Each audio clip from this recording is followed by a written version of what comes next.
This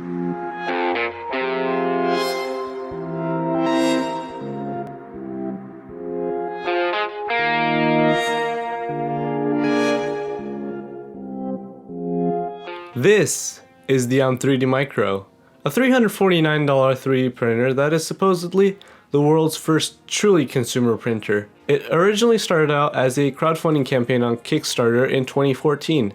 Since then, it has raised nearly $3.5 million, making it one of the most successful crowdfunding campaigns to date. I myself actually bought one a while ago, and here are some of my thoughts and impressions on the printer itself. First off, this printer is extremely inexpensive. It costs $349, and it's the cheapest printer that works straight out of the box without any assembly required. Let's talk about the specs of this printer. The M3D Micro supports 1.75mm PLA and ABS filament. It has a 4.4 by 4.3 inch print area, so you're quite limited in printing size.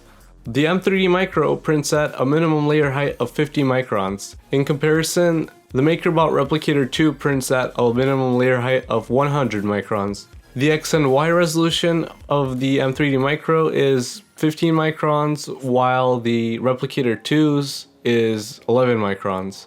The printer is pretty small and lightweight. It weighs about 2 pounds and measures in about 7.3 inches on each side. The printer has the full plastic build, and the print bed itself is actually 3D printed with ABS plastic. The software included by M3D is really easy to use. You just upload an STL file, choose some settings, and then click print. However, if you want to use third-party slicers, you can do so by exporting the G-code and then uploading it to the M3D software itself. The extruder has a removable cover for troubleshooting purposes. You can feed filament through the external loading port or use the hidden compartment on the bottom of the printer to make everything look neat and tidy. Prints from this printer come out looking great, especially when you use medium to high settings.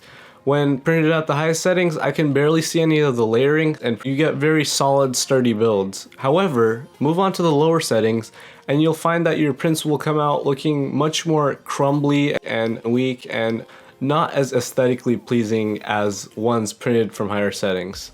On the back of the printer, you have 2 ports, one for power and one for USB. Unfortunately, this printer does not support standalone printing, so you're gonna have to keep your computer plugged in to the printer the entire time you're printing something. Like other 3D printers, you're gonna have to trade off between print times and print quality. However, keep in mind that print times are very slow compared to many other 3D printers we see on the market. For instance, this print took around 9 hours to print at the lowest settings. If I were to print this at the highest settings, it would have taken more than 55 hours to print. In conclusion, I think the M3D Micro is a great printer. For $349, you're getting a printer that not only looks good, but also functions reliably. So who exactly is this printer for? Well, from what I've seen, this printer is mostly geared towards students and beginner hobbyists who are not very experienced with 3D printing and don't have a very big budget. Really, the only drawbacks that come with this printer is the lack of standalone printing and the print size. Alright guys, that about wraps up my review for the M3D Micro. If you guys enjoyed this video, be sure to leave a thumbs up down below and subscribe to my channel. That's about it for today guys, and I'll catch you in the next one. Peace!